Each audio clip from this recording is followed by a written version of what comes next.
કહેવાય છે કે તંત્ર ઊંઘતું હોય ત્યારે જ દુર્ઘટના સર્જાતી હોય છે। રાજકોટના ધોરાજીના વાડોદર ગામમાં આ વાત અક્ષરશઃ સાચી ઠરી રહી છે। ગામના મધ્યમાં ઉભેલી આ વિશાળ પાણીની ટાંકી અત્યારે મોતના માચડા સમાન બની ગઈ છે। છેલ્લા 8 મહિનાથી અત્યંત જર્જરિત હાલતમાં રહેલી આ ટાંકીની બિલકુલ બાજુમાં જ પ્રાથમિક શાળા અને આંગણવાડી આવેલી છે, જ્યાં માસૂમ બાળકોનો જીવ જોખમમાં છે। ઘણા ટાઈમથી આ ટાંકી જર્જરિત છે।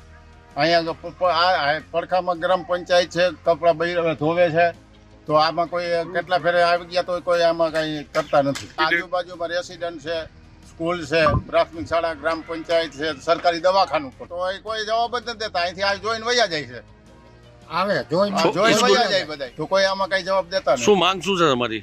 અમારી માંગ છે કે આને ગમે એમ કહીને એને ઉતારી લ્યો એમ, નકર અહીંયા આ નુકસાન થાય એવું છે। રેસિડન્ટ છે તો શું કરવું? ગ્રામજનોએ 10 વાર લેખિત રજૂઆતો કરી, ઠરાવો પસાર કર્યા, છતાં તંત્ર કાગળ પર ફાઇલો દોડાવી રહ્યું છે। અધિકારીઓ આવે છે, નિરીક્ષણ કરે છે અને અપસેટ વેલ્યુના બહાના હેઠળ જતા રહે છે। સવાલ એ છે કે જો આ ટાંકી ધરાશાયી થશે તો શું તેની જવાબદારી આ કુંભકર્ણની નિંદ્રામાં પોઢેલું તંત્ર લેશે? જાગો તંત્ર જાગો, માસૂમ બાળકોના જીવ સાથે રમત બંધ કરો। અમે હાલ પાણી પુરવઠાના જે હોય વિભાગ, એમાં અમે અરજી કરી હતી।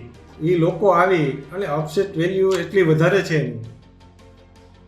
એ કારણે કોઈ આ ટાંકી પાડવા આવ્યું નહીં।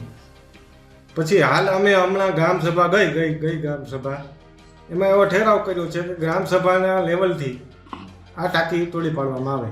આ તો જજેના વધારે ટાઈમ થઈ ગયો, 7-8 મહિના થઈ ગયા। અત્યારે ગ્રામસભામાં લઈ લીધી છે અમે ટાંકી પાડવાનું કામ।